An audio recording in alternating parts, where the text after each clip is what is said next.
नमोऽस्तु ते सवितृदेव विभास्वते सूर्यदेव नमोऽस्तु ते सवितृदेव विभास्वते शक्तिसाधन स्फूर्तिलाञ्छन धीप्रचोदन तेजसे हर्षवर्धन हृद्विकासन परमपावन तेजसे.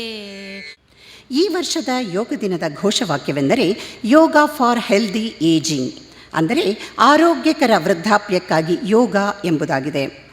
ಯೋಗವೆಂದರೆ ಕೇವಲ ಆಸನ ಪ್ರಾಣಾಯಾಮ ಮಾತ್ರ ಅಲ್ಲ. ಯೋಗ ಎಂದರೆ ಅದೊಂದು ಆರೋಗ್ಯಪೂರ್ಣ ಉಲ್ಲಾಸಕರ ಜೀವನ ಶೈಲಿ. ಇತ್ತೀಚಿನ ದಿನಗಳಲ್ಲಿ ನಡು ವಯಸ್ಸಿನವರಲ್ಲಿ, ಸಣ್ಣ ವಯಸ್ಸಿನವರಲ್ಲಿ, ಯುವ ಜನತೆಯಲ್ಲಿ ಹಲವು ಅನಾರೋಗ್ಯಗಳು ಕಂಡುಬರುತ್ತಿರುವುದು ಸರ್ವೇ ಸಾಮಾನ್ಯವಾಗಿದೆ. ಆರೋಗ್ಯಕರ ಆಹಾರ ಪದ್ಧತಿ, ಯೋಗಾಭ್ಯಾಸ, ಪ್ರಾಣಾಯಾಮ ಇವುಗಳಿಂದ ಜೀವನ ಶೈಲಿಯನ್ನು ಉತ್ತಮಗೊಳಿಸಬಹುದು. ವಯಸ್ಸು ಹೆಚ್ಚಾಗುತ್ತಿದ್ದಂತೆ ಕಂಡುಬರಬಹುದಾದ ಅನೇಕ ಸಮಸ್ಯೆಗಳನ್ನು ಸಾಧ್ಯವಾದಷ್ಟು ತಡೆಗಟ್ಟಬಹುದು. ಏಕ್ ಊರ್ಧ್ವ ನಮನಾಸನ, ಉತ್ತಾನಾಸನ, ಏಕಪಾದ ಪ್ರಸರಣ, ದ್ವಿಪಾದ ಪ್ರಸರಣ, ಅಷ್ಟಾಂಗ ನಮನ. ಇನ್ಹೇಲ್ ಊರ್ಧ್ವ ಮುಖ, ಎಕ್ಸೇಲ್ ಅಧೋಮುಖ ಶ್ವಾನಾಸನ, ರೈಟ್ ಲೆಗ್ ಫಾರ್ವರ್ಡ್, ಏಕಪಾದ ಪುರಸರಣ, ಉತ್ತಾನಾಸನ, ನಮಸ್ಕಾರ ಸ್ಥಿತಿ. Stretch your right hand up, shoulder should touch your ear. Exhale, bend to left side, look at your top of the upper hand. Look at your top of the upper hand.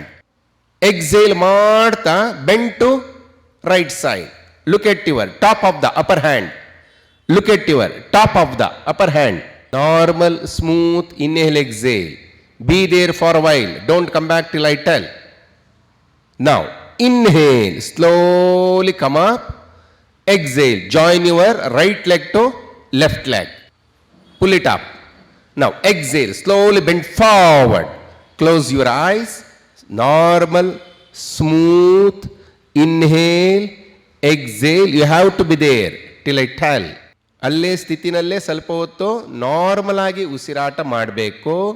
While exhaling, tilt towards right and hold the right ankle with the help of left hand. 3, 4, 2, 3, 4. Complete aware on your breath. It's really an honor to be here at the Rashtrattana Parishad to be part of this International Yoga Day celebration. And congratulations to each one of you for being here on this day to be part of this global movement which is happening now. So you are also becoming part of that movement. And this is one of the greatest gift that India has recently showcased on the international front as India's contribution, Bharat's contribution to the world, yoga. I only understand this from the perspective of what it does to you. Of course, we did a lot of physical postures, asanas, but then yoga goes far beyond that is physical in nature. What you really did are only one part of the whole of this understanding. We really realize that yoga is meant for union of many things. Union of the things within you and also the union of you with the rest of the world. This is a higher level of understanding. But then translating that into action, into practice, into life is another matter. Knowing this in terms of reading and understanding is one matter, but then becoming practiced and then feel it is another matter. Yoga per se, for at least for you, it should do a few things. One, of course, it should unite the faculties within you.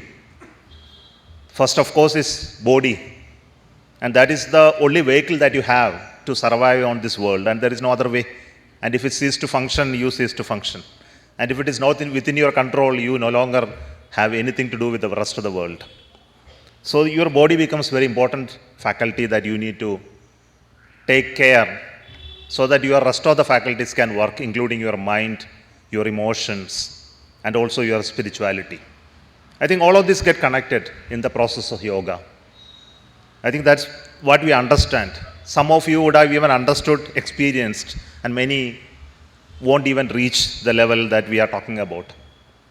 But it doesn't matter, it is an important part that you actually make a beginning at somewhere. Like what I did also, though I was not in good health at this moment to do the yoga posture, so I am very happy that I told the organizers I won't be able to do, but then I tried.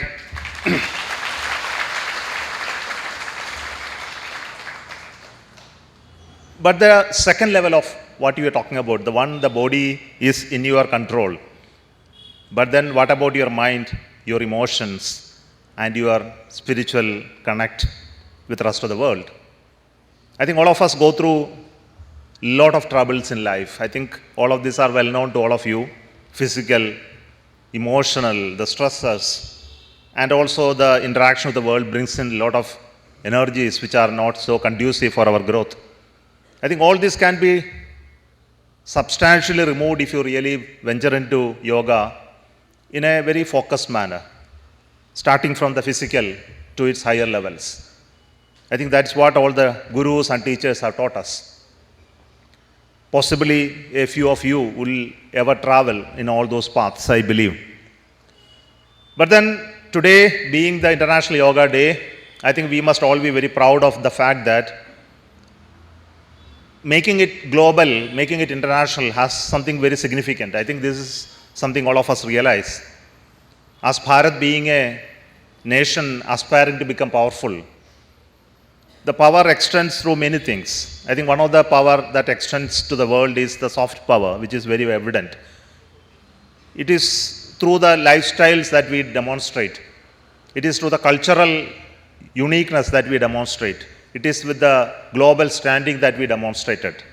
I think all of this really speak about our nation, which is aspiring to become a global power.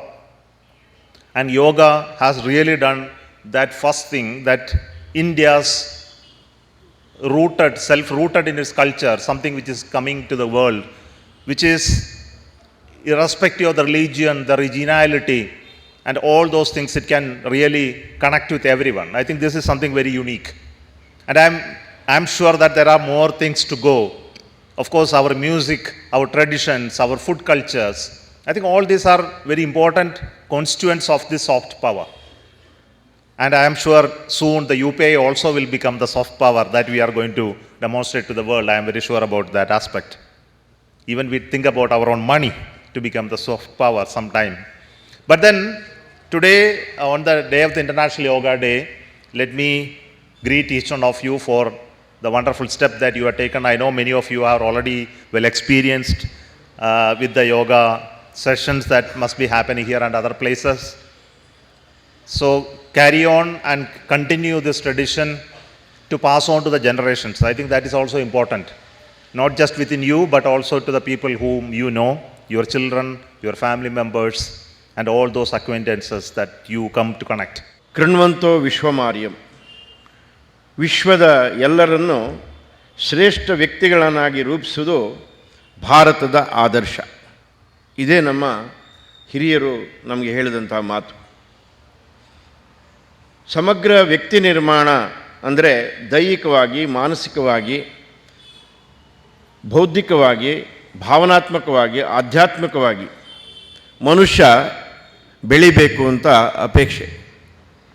ಕೇವಲ ದೈಹಿಕವಾಗಿ ಅಲ್ಲ, ಪಂಚಮುಖಿಯಾಗಿ ಅವನು ಮಾನಸಿಕವಾಗಿ, ಭಾವನಾತ್ಮಕವಾಗಿ, ಆಧ್ಯಾತ್ಮಿಕವಾಗಿ ಮತ್ತು ಅವನ ಬೌದ್ಧಿಕ ಮಟ್ಟವನ್ನು ವಿಸ್ತರಿಸ್ತಾ ಅವನು ಬೆಳೀಬೇಕು. ಭಾರತೀಯ ಪರಂಪರೆಯಲ್ಲಿ ವ್ಯಕ್ತಿ ನಿರ್ಮಾಣವೇ ಭಾಳ ಬುನಾದಿಯಾದಂಥ ಅಂಶ. ವ್ಯಕ್ತಿ ಒಳ್ಳೆಯವನಾಗಬೇಕು. ವ್ಯಕ್ತಿ ನಿರ್ಮಾಣದಿಂದಲೇ ಸಮಾಜ ಮತ್ತು ದೇಶದ ನಿರ್ಮಾಣ ಅಂತ ನಾವೆಲ್ಲರೂ ನಂಬ್ಕೊಂಡು ಬಂದಿದ್ದೀವಿ. ವ್ಯಕ್ತಿಯನ್ನು ಶ್ರೇಷ್ಠ ವ್ಯಕ್ತಿಯನ್ನಾಗಿ ಮಾಡೋದು ಅವನ ಜೀವನ ಶೈಲಿ. ಇವತ್ತೆಲ್ಲರೂ ನಾವು ಸಮಸ್ಯೆಯನ್ನು ಅನುಭವಿಸ್ತಿರೋದು ನಮ್ಮ ಜೀವನ ಶೈಲಿಯ ತೊಂದರೆಯಿಂದಾಗಿ. ಇದಕ್ಕೆ ಯೋಗ ಬಹಳ ಅನುಕೂಲವಾದಂಥ ವ್ಯವಸ್ಥೆ. ಇದು ನಮ್ಮ ಪ್ರಾಚೀನ ಹಿರಿಯರು ನಮಗೆ ಒಂದು ಗಾಡ್ ಗಿಫ್ಟ್ ಅಂತ ಹೇಳ್ತಾರೆ, ಆ ರೀತಿ ನಮಗೆ ಕೊಟ್ಟು ಹೋಗಿದ್ದಾರೆ. ಇಡೀ ಜಗತ್ತಿಗೆ ಭಾರತದ ಮುಖಾಂತರ ಯೋಗವನ್ನು ಜಗತ್ತಿಗೆ ಕೊಟ್ಟಂಥವರು ನಮ್ಮ ಭಾರತೀಯ ಪುರಾತನ ಋಷಿ ಪರಂಪರೆಯು. ಯೋಗ ಅತ್ಯಂತ ಸರಳವೂ ಹೌದು, ಸುಲಭವೂ ಹೌದು, ಪರಿಣಾಮಕಾರಿಯೂ ಹೌದು.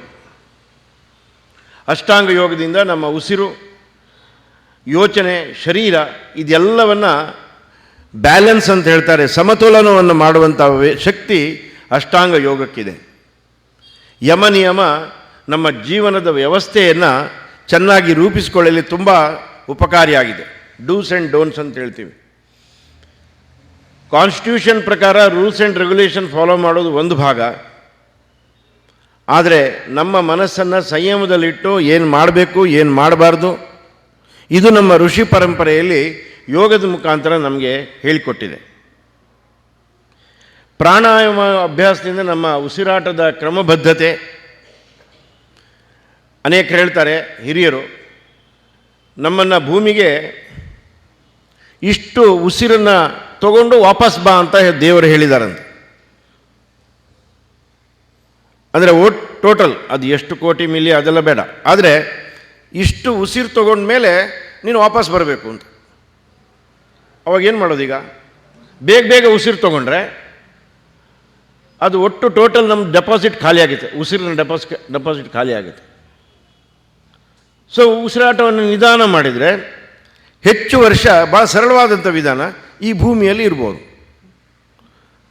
ಹೆಚ್ಚು ಕಾಲ ಭೂಮಿಯಲ್ಲಿ ಉಳಿಬೇಕಾದ್ರೆ ಉಸಿರನ್ನು ನಿಧಾನವಾಗಿ ತಗೋಬೇಕು. ಅದನ್ನೇ ಯೋಗದಲ್ಲಿ ಹೇಳ್ಕೊಡ್ತಾ ಇದ್ದಾರೆ.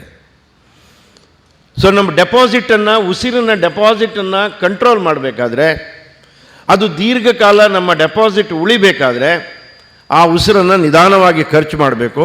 ಅದಕ್ಕೋಸ್ಕರ ಪ್ರಾಣಾಯಾಮದ ಅಭ್ಯಾಸವನ್ನು ನಾವು ಮಾಡಬೇಕು. ಭಾರತೀಯ ಪರಂಪರೆಯಲ್ಲಿ ಧ್ಯಾನ ಅಂದರೆ ಪರಮಾತ್ಮನ ಚಿಂತನೆ. ನಮ್ಮ ವ್ಯಕ್ತಿಗತ ಜೀವನ ಮತ್ತು ಸಾಮಾಜಿಕ ಜೀವನ ಮತ್ತು ರಾಷ್ಟ್ರೀಯ ಜೀವನ ಇದೆಲ್ಲವೂ ಸಮತೋಲನ ಆಗಬೇಕಾದ್ರೆ ಧ್ಯಾನದ ಅವಶ್ಯಕತೆ ಇದೆ. ಹಾಗಾಗಿ ನಮಗೆ ಯೋಗ ತರಗತಿಯಲ್ಲಿ ಧ್ಯಾನವನ್ನು ಕಲಿಸ್ಕೊಡ್ತಾರೆ. ಯೋಗ ಮನುಷ್ಯನ ಪ್ರಾಣಿ ಮಟ್ಟದಿಂದ ಮಾನವ ಮಟ್ಟಕ್ಕೆ ಮತ್ತು ಅಲ್ಲಿಂದ ಮುಂದಕ್ಕೂ ತಗೊಂಡು ಹೋಗುತ್ತೆ ಅಂತ ಹಿರಿಯರು ಹೇಳಿದ್ದಾರೆ. ಪಶುವಿನಿಂದ ಮಾನವ, ನಮಗೆಲ್ಲರಿಗೂ ಗೊತ್ತಿದೆ. ಆ ಮಾನವನಾಗಿ ಉಳಿಬೇಕು ಮತ್ತು ಅದಕ್ಕಿಂತ ಎತ್ತರಕ್ಕೆ ಹೋಗಬೇಕಾದ್ರೆ ಈ ಅಷ್ಟಾಂಗ ಯೋಗವನ್ನು ಅಭ್ಯಾಸ ಮಾಡಬೇಕು ಅಂತ ಹೇಳ್ತಾರೆ. ನಮ್ಮ ಹಿರಿಯರು ಹೇಳ್ತಾರೆ, ಅನಾಯಾಸನ ಮರಣಂ ವಿನಾದೈನೇನ ಜೀವನಂ. ನಾವೆಲ್ಲರೂ ಯಾರಾದರೂ ಒಂದು ಸ್ವಲ್ಪ ತೀರಿ ಹೋದ ತಕ್ಷಣ ಅವರು ನಿನ್ನೆ ರಾತ್ರಿ ಮಲಗಿದ್ರು ಇವತ್ತು ಬೆಳಿಗ್ಗೆ ಇಲ್ಲ ಅಂತ ಹೇಳೋಕೆ ಭಾಳ ಸಂತೋಷ ಪಡ್ತೀವಿ. ಅವ್ರು ಹೋಗಿದ್ದಕ್ಕೆ ದುಃಖ ಇರ್ಬೋದು, ಏನೋ ಒಂದು ಸಂತೋಷ. ಅನಾಯಾಸನ ಮರಣಂ ವಿನಾದೈನ್ಯಂ ಜೀವನಂ ಅಂದರೆ ಮರಣ ಇನ್ನೊಬ್ಬರಿಗೆ ತೊಂದರೆ ಕೊಡಬಾರ್ದು. ನಾವು ಕೊನೆಯ ಗಳಿಗೆಯಲ್ಲಿ ಎಲ್ರಿಗೂ ಕಿರಿಕಿರಿ ಮಾಡಿ ನಾವು ಸಾಯಬಾರ್ದು. ಹಾಗಾಗಿ ಸಹಜವಾಗಿ ನಮ್ಮ ಸಾವಾಗಬೇಕಾದ್ರೆ ಯೋಗ ಬಹಳ ಪರಿಣಾಮಕಾರಿ ಆಗುತ್ತೆ ಅಂತ. ಕೊನೆಯದಾಗಿ ಶರೀರ ಮಾಧ್ಯಮ ಕಲುಧರ್ಮ ಸಾಧನ. ನಮಗೆಲ್ಲರಿಗೂ ಗೊತ್ತಿದೆ, ಇದನ್ನು ಹೇಳ್ತಾನೆ ಇರ್ತೀವಿ. ಈ ದೇಹ ಏನು ಮಾಡಬೇಕಾದ್ರೆ ಈ ದೇಹ ಬೇಕು. ಅಡಿಗೆ ಮಾಡಬೇಕಾದ್ರೆ ಪಾತ್ರೆ ಬೇಕು. ಈ ಪಾತ್ರೆ ಇಲ್ಲದಿದ್ದರೆ ಅಡುಗೆ ಮಾಡೋಕ್ಕಾಗಲ್ಲ. ಹಾಗೆಯೇ ನಮ್ಮೆಲ್ಲ ಈ ಚಿಂತನೆ, ಇಷ್ಟು ಎತ್ತರವಾದಂಥ ಯೋಜನೆ ಇದೆಲ್ಲದಕ್ಕೂ ಈ ಶರೀರ ಬೇಕು. ಈ ಶರೀರವನ್ನು ಉತ್ತಮ ರೀತಿಯಲ್ಲಿ ಇಡಬೇಕಾದ್ರೆ ಯೋಗ ಬಹಳ ಪ್ರಮುಖವಾದ್ದು ಅಂತ ನಮಗೆಲ್ಲರಿಗೂ ಗೊತ್ತಿದೆ. ರಾಷ್ಟ್ರೋತ್ಥಾನ ಪರಿಷತ್ತು ಕಳೆದ 55 ವರ್ಷದಿಂದ ಅಂದರೆ 1972ರಿಂದ ನಿರಂತರವಾಗಿ ಯೋಗಾಸನವನ್ನು ಜನಸಾಮಾನ್ಯರಿಗೆ ತಲುಪಿಸುವ ದೃಷ್ಟಿಯಿಂದ ಭಾಳ ಪ್ರಮುಖವಾಗಿ ಯೋಗ ಫಾರ್ ಕಾಮನ್ ಪೀಪಲ್, ಸಾರ್ವಜನಿಕರು, ಸಮಾಜದ ಅತ್ಯಂತ ಸರಳ ವ್ಯಕ್ತಿಯಿಂದ ಕುಳಿದು ಎಲ್ಲರೂ ಯೋಗಾಸನಕ್ಕೆ ಬರಬೇಕು ಅಂತ ದೃಷ್ಟಿಯಿಂದ 1972ರಲ್ಲಿ ಜಯನಗರದಲ್ಲಿ ಪ್ರಾರಂಭ ಆದಂಥ ನಮ್ಮ ಈ ಸಂಸ್ಥೆ ಇದೀಗ ಬೆಂಗಳೂರಿನ 26 ಕಡೆಗಳಲ್ಲಿ 4000ಕ್ಕಂತೂ ಹೆಚ್ಚು ಪ್ರತಿನಿತ್ಯ ಯೋಗಾಭ್ಯಾಸವನ್ನು ಮಾಡ್ತಾರೆ. ಮತ್ತು ರಾಷ್ಟ್ರೋತ್ಥಾನದ 20ಕ್ಕೂ ಹೆಚ್ಚು CBSE ಶಾಲೆಗಳು, 10ಕ್ಕೂ ಹೆಚ್ಚು ಸ್ಟೇಟ್ ಬೋರ್ಡ್ ಶಾಲೆಗಳು, ಹಾಗೆ ಇನ್ನಿತರ ನಮ್ಮ ಸೇವಾವಸ್ಥೆಯ ಪ್ರಕಲ್ಪ ಮುಂತಾದ ಕಡೆಗಳಲ್ಲಿ ಸುಮಾರು 30,000ಕ್ಕೂ ಹೆಚ್ಚು ನಮ್ಮ ವಿದ್ಯಾರ್ಥಿಗಳು ಇವತ್ತು ರಾಷ್ಟ್ರೋತ್ಥಾನದ ಯೋಗವನ್ನು, ಇದೇ ಯೋಗವನ್ನು ಅಭ್ಯಾಸ ಮಾಡ್ತಾ ಇದ್ದಾರೆ ರಾಜ್ಯದ ಎಲ್ಲ ಕಡೆಯಲ್ಲಿ. ಸೊ ಹೀಗೆ ಒಂದು ರಾಜ್ಯವ್ಯಾಪಿಯಾದ ಈ ಯೋಗಾಸನವನ್ನು ಮಾಡಬೇಕು ಅಂತ ನಮ್ಮ ರಾಷ್ಟ್ರೋತ್ಥಾನದ ಸಂಕಲ್ಪ ಇನ್ನಷ್ಟು ವೇಗವಾಗಿ ಕಳೆದ 5 ವರ್ಷದಲ್ಲಿ ನಾವು ಬೆಳೀತಾ ಇದ್ದೀವಿ. ಇದೆಲ್ಲದಕ್ಕೂ ನೀವೇ ಬಹಳ ಪ್ರಮುಖವಾದಂಥ ಕಾರಣ. ಈ ರೀತಿಯ ರಾಷ್ಟ್ರೋತ್ಥಾನ ಯೋಗಕ್ಕೆ ಮತ್ತಷ್ಟು ನಿಮ್ಮೆಲ್ಲ ಸಹಕಾರವನ್ನು ನೀಡುತ್ತಾ ಸಾಮಾನ್ಯ ಜನರವರೆಗೆ, ಕಟ್ಟ ಕಡೆಗೆ ಜನರವರೆಗೆ ಯೋಗಾಸನವನ್ನು ತಲುಪಿಸುವಂಥ ಜವಾಬ್ದಾರಿ ನಾವೆಲ್ಲರೂ ಮಾಡೋಣ ಅಂತ ಹೇಳ್ತಾ ಎಲ್ಲರಿಗೂ ನಮಸ್ಕಾರ.